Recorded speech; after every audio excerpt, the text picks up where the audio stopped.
Salam şagirdlər. Bu dərsimizdə sizlərlə baxarıq səs dalğaları, səs lokasiyası mövzusundan olan sualların izahlarına.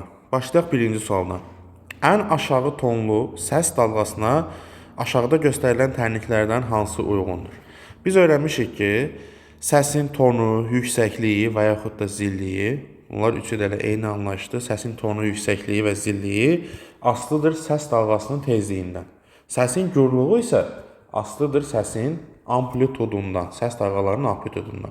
Bir daha deyirəm, səsin tonu, yüksəkliyi və yaxud da zilliyi asılıdır səs dalğasının tezliyindən, gürlüğü isə asılıdır səs dalğalarının amplitudundan. İndi bizdə məsələdə ən aşağı tonlu səs dalğasını istəyir. İndi biz baxmalıyıq hansı tənlikdə səs dalğasının tezliyi ən kiçikdir. Düzdür, tənliklərdə bizdə dövrü tezliklərin qiymətləri göstərilib. İndi dövrü tezliyi kiçik olanın xətti tezliyi də kiçik olacaqdır. Çünki omega bərabərdir 2 pi Newton düsturuna görə omega növdən düz asılıdır. İndi A variantında dövrü tezliyin qiyməti 150 pidir, C-də 400 pidir, Y-də 500 pidir, B variantında 200 pidir, D variantında isə 100 pidir. İndi bunların içərisində tezliyi ən kiçik olan hansıdır? D variantında. Ona görə cavabımız olacaq D variantı. İkinci sual. Ən yüksək tonlu səs dalğası, onda biz tezliyi ən böyük olanı seçməliyik. Bu da hansı variantda var? C variantında. İkinci sualın cavabı C variantı. Üçüncü suala baxırıq. Səs dalğası havadan suya keçəndə onun tezliyi. Yadımızda saxlayırıq. Mexaniki dalğa, səs dalğası bir mühitdən digər mühitə keçərkən bu dalğanın nə tezliyi, nə də periodu dəyişməz. Heç vaxt. Dalğanın tezliyi asılıdır həmin dalğanı yaradan mənbədən. Yəni, bir mühitdən digər mühitə keçərkən dalğanın periodu və tezliyi dəyişməz. Dəyişən dalğa uzunluğu və sürətdir. Ona görə 3-də cavabımız olmalıdır B variantı. Dördüncü sual. Səs dalğası sudan havaya keçəndə onun tezliyi yenə də dəyişməz. 4-də cavabımız olmalıdır Y variantı. Beşinci sual. Hansı mənbənin yaratdığı səsin tonu ən yüksəkdir? Tonu ən yüksək olması üçün bu səs dalğasının tezliyi ən böyük olmalıdır. İndi biz tezliyi ən böyük olanı seçməliyik bu tənliklərin içindən. 500 pi, yəni cavabımız olmalıdır B variantı. Altıncı sual. İnsanın eşitdiyi səs dalğasının ən böyük tezliyi 20 kHz-dir. İnsan qulağının eşidə biləcəyi dalğa uzunluğunun ən kiçik qiymətini hesablayın. Səs dalğasının sürəti də 340 metr bölünsün saniyədir. Dalğanın sürət düsturu V bərabərdir lambda nu düsturuna əsasən biz buradan dalğa uzunluğunu tapsaq, lambda bərabərdir V bölək nu. Dalğanın sürəti 340 metr bölünsün saniyə verilib, tezliyin də qiyməti 20 kHz. Hersə çevirsək 20.000 Hz. Buradan sıfırlar ixtisar getdi. 2-yə də ixtisar aparsaq qalır 17 bölək 1000 metr. İndi cavab bizə santimetrlə verilib. Bir də bunu 100-ə vursaq, onda cavabımız alınacaq 1,7 santimetr. Olmalı cavabımız 6-da B variantı. 7-ci sual. İnsanın eşitdiyi səs dalğasının ən kiçik tezliyi 20 Hz-dir. İnsanın eşidə biləcəyi dalğa uzunluğunun ən böyük qiymətini tapın. Yenə də eyni ifadəyə görə lambda bərabərdir V bölək nu-dən səsin sürəti 340 bölək tezliyin qiyməti 20 Hz. Burada nisbət alırıq 17 metr. Cavabımız olmalıdır 7-də Y variantı. Sonra 8-ci suala baxaq. Dərinliyi 1,5 km olan dənizin dibinə perpendikular istiqamətdə göndərilən ultrasəs siqnalı neçə saniyədən sonra geri qayıdar? Burada səs lokasiyası vasitəsilə əks-səda üsuluna əsaslanmış səs lokasiyası vasitəsilə maneəyə qədər olan məsafənin təyin olunması. Bizim düsturumuz burada H bərabərdir və T bölünsün 2. Burada T səs dalğasının maneəyə qədər gedib qayıtma müddətidir. Bizdən də məsələdə həmin müddəti istəyir. T bərabərdir. Olacaq 2H bölünsün V. Məsafənin qiyməti 1,5 km, metrlə yazsaq 1500. Sürətin qiyməti, səsin suda sürəti 1500. Onda cavab alırıq 2 saniyə. 8-ci sualda cavabımız olmalıdır D variantı. Sonra 9-cu sual. Dənizin səthindən dibinə perpendikular istiqamətdə göndərilmiş ultrasəs dalğaları 0,5 saniyədən sonra qəbul edilir. Həmin yerdə dənizin dərinliyini hesablayın. Yəni H-ı tapmalıyıq. H bərabərdir VT bölünsün 2. Səsin suda sürəti 1400 metr bölünsün saniyə. Səsin gedib qayıtma müddəti 0,5 bölək 2. Buradan alırıq. İxtisar aparsaq 700. 700-ü də 0,5-ə vuranda 350 metr. Yəni cavabımız olmalıdır 9-cu sualda 350 metr Y variantı.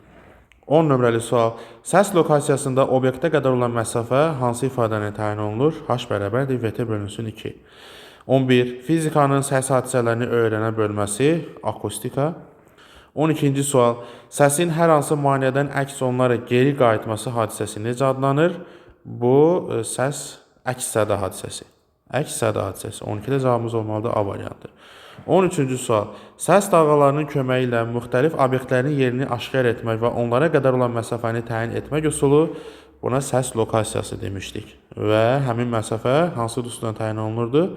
H bərabərdir VT bölünsün 2 düsturundan hesablanır. Burada V səsin mühitdə yayılma sürəti, T isə səs dalğasının maneəyə qədər gedib qayıtma müddətidir. 14-cü sual. Səs dalğası bir mühitdən digər mühitə keçəndə hansı fiziki əmiyyətlər dəyişir? Dəyişən fiziki əmiyyətlər dalğa uzunluğu və sürət. Yəni cavabımız 14-də olmalıdır. Y variantı. Dəyişməyənlər isə tezlik və period. Aşağıda 15-ci sualda hansı əmiyyətlər dəyişmir soruşur. Onda rəqsin tezliyi və rəqsin periodu. Yəni B variantı olmalıdır cavabımız 15-də. 16-cı sual. 20 dərəcə temperaturda hansı mühitdə yaranan səs dalğalarının sürəti ən kiçik olar? Biz bilirik ki, səs dalğasının mühitlərə görə sürətləri dəyişir. Ən böyük sürət bərk cisimlərdə, sonra mayelərdə, ən kiçik sürət isə qazlarda. İndi bizdə sürəti ən kiçik olan, yəni biz qaz olan mühiti axtarmalıyıq. Bu da havadır. Yəni cavabımız olmalıdır 16-da C variantı. Ən böyük olanı soruşsaydı bərk mühiti axtarmalıydıq, dəmir olacaqdı. Cavabımız C variantı. 17. Səs dalğası havadan suya keçəndə onun dalğa uzunluğu. Diqqət edirik, səs dalğası havadan suya keçəndə. Havada səsin sürəti 350 metr bölü saniyədir. Suda sürəti isə 1400 metr bölü saniyədir. Deməli, havadan suya keçəndə səsin sürəti artdığı üçün dalğa uzunluğu da artacaq. Hansı düstura görə? V bərabərdir Lambda-Nü düsturuna görə səs dalğası bir mühitdən digər mühitə keçərkən tezlik və period dəyişmir. Nü sabitsə onda sürət dalğa uzunluğuna düz asılı qalır. Sürət artırsa demək ki, dalğa uzunluğu da artmalıdır. İndi havada sürət 350 idi, suda sürət neçədir? 1400 metr bölünsün saniyədir. Neçə dəfə artıb? 1400-ü 350-yə bölərik, alınır 4 dəfə. Onda belə çıxır ki, dalğa uzunluğu da 4 dəfə artmalıdır. 17-də cavabımız C variantı. 18-də səs dalğası sudan havaya keçərkən dalğa uzunluğu necə dəyişir? Suda sürəti 1400, havada sürəti 350. Səsin sürəti nədir? 4 dəfə azaldı. Onda sürətlə dalğa uzunluğu düz asılı olduğu üçün dalğa uzunluğu da 4 dəfə azalmalıdır. Yəni 18-də cavabımız olmalıdır Y variantı. 19-cu sual. Səs dalğası havadan suya keçərkən onun tezliyi dəyişməz. Tezliyi dəyişməz. 19-da A variantı. 20-ci sual. Səs dalğası bir mühitdən digər mühitə keçərkən onun yayılma sürəti 2 dəfə azalır. Bu zaman dalğanın tezliyi və periodu dəyişməz. Heç biri dəyişməz. 21-ci sual. Polad, su və havada yayılan səs dalğalarının uzunluğunun rəqsin periodundan asılı qrafiki verilmişdir. Bizdə uyğunluğu müəyyən edin. İndi biz burada sürətləri müqayisə eləməliyik də, sürətlərin hansı böyük, hansı kiçik olduğuna görə mühitləri təyin edə bilərik. Sürət düsturu bizdə necə idi? V bərabərdir lambda bölünsün T ifadəsinə görə. İndi biz burada bucaqla işləsək əgər, burada düz bucaqlı üst bucağa tamamlasaq, bu bucağın qarşısında duran katet dalğa uzunluğudur, bitişik katet isə perioddur. Dalğa uzunluğunun perioda nisbəti, yəni qarşı katetin bitişik katete olan nisbəti bizə verir tangensi. Yəni dalğa uzunluğunun perioddan asılı qrafikində, qrafik xətti ilə period oxunu əmələ gətirdiyi bucağın tangensi bizə nəyi verəcək? Sürəti verəcək, dalğanın sürətini verəcək. İndi birinci qrafikinin period oxu ilə əmələ gətirdiyi bucağın görürük, bu ikinci qrafikin əmələ gətirdiyi bucaq, bu da üçüncü qrafikin əmələ gətirdiyi bucaq. İndi biz burada nə görürük? 1-dən 3-ə doğru getdikcə bucağın qiyməti artır. Bucağın qiyməti artırsa, tangens funksiyası da artan funksiyadır. Deməli, tangensin qiyməti artır. Tangens artırsa, demək ki, sürət də artır. Deməli, burada ən böyük sürət hansındadır? 3-də. 3-də sürət ən böyükdür, sonra 2-də, ən kiçik sürət isə 1-dədir. İndi biz də mühitlərə görə bilirdik də, dalğa hansı mühitdə sürəti ən böyük idi? Bərk cisimlərdə. Ən kiçik isə qazlardadır. Deməli, 3 bərk cisim olmalıdır, 1 isə qaz olmalıdır. İndi bizdə də mühitlər su, hava və poladdır. Deməli, polad 3 olmalıdır, çünki sürət ən böyük oradadır. Hava da 1-ə uyğun olmalıdır. Deməli, cavabımız 21-də C variantı olmalıdır. Sonra baxırıq 22 nömrəli suala. Səsin poladda sürəti 5000 metr/saniyədir. Rəqslərin tezliyinin 500 Hz olduğunu bilərək pi böl 2 fazalar fərqi ilə rəqs edən iki nöqtənin koordinatları arasındakı məsafəni bizdən istəyir. Deməli, məsələdə bizə verilib səsin sürəti V bərabərdir 5000 metr/saniyə. Rəqslərin tezliyi nü bərabərdir 500 Hz verilib. Fazalar fərqi delta fi bərabərdir pi bölünsün 2. Bizdən istədiyi iki nöqtə arasındakı məsafə, yəni eri tapmaq. Fazalar fərqi üçün dusturu bilirdik biz. Delta fi bərabərdir 2 pi r bölək lambda.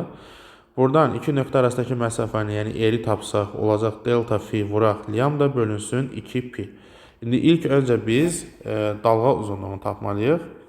V bərabərdir lambda nü düsturuna görə buradan dalğa uzunluğunu tapsaq V bölək nü. Bu da bərabərdir sürətin qiyməti 5000, tezliyin qiyməti 500. Buradan dalğa uzunluğunun qiyməti 10 metr alırıq.